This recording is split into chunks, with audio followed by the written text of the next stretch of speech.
to the Klan's horrific criminal acts, homicidal raids, torture, mutilation, and rape, as outrages, a word which today lacks the frightening impact that it universally had then.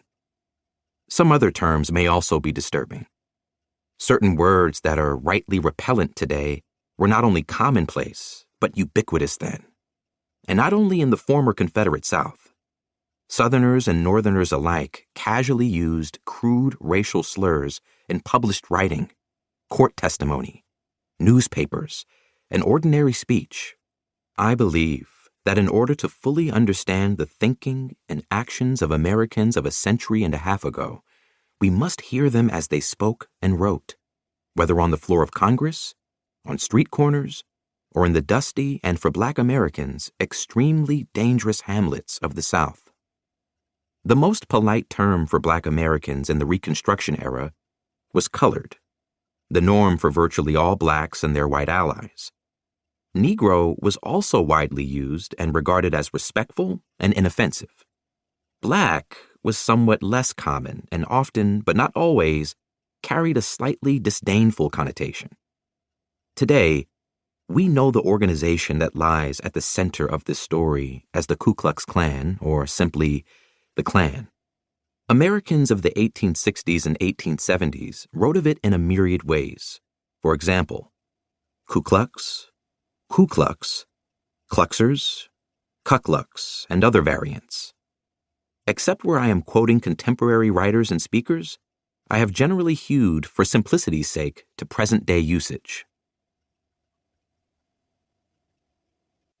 Preface. Graham, North Carolina. About 11 p.m. on February 26, 1870, the nighttime silence was broken by wild howling and the pounding of horses moving fast through the drizzly mist. Their riders wore white gowns and masks, and they surrounded the small frame house where Wyatt Outlaw lived with his small children and elderly mother. 20 men burst into the house. His family name was an old and familiar one in Alamance County. They had great torches lighted. Jemima, Wyatt's mother, later told state officials. First they came and threw the cover all off of me. Then they said to me, "Where is Wyatt?" One says, "Say, say, say." There were two who had swords, and there were pistols. One said, "Cut her head off." And another said, "Blow her brains out."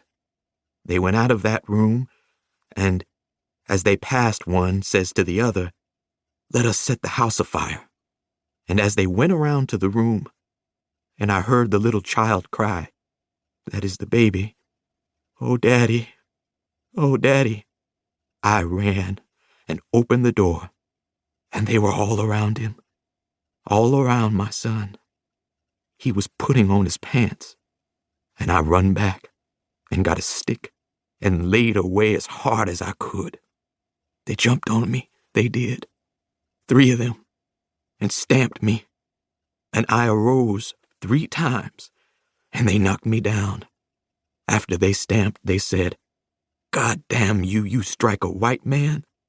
And they stamped me 3 times in my breast, and on my head, and arms, and then I hollowed for murder, and they went off with him.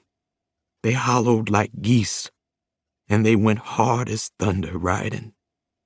Wyatt Outlaw was about 50 years old that night, a light-skinned man of mixed race, a mulatto in the parlance of the time, with black wavy hair and beard, an earnest manner, and a notably bold, self-confident gaze.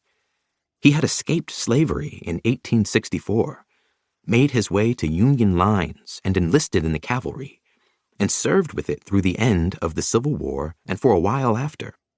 When he came home, he opened a woodworking shop where he repaired wagons and made coffins, and managed a sort of informal tavern where white and black working men gathered. He was counted among Graham's small black middle class and quickly gained a reputation among freed people as a man who knew things, who could speak with confidence, who could persuade, a natural leader. In 1866, he had represented Alamance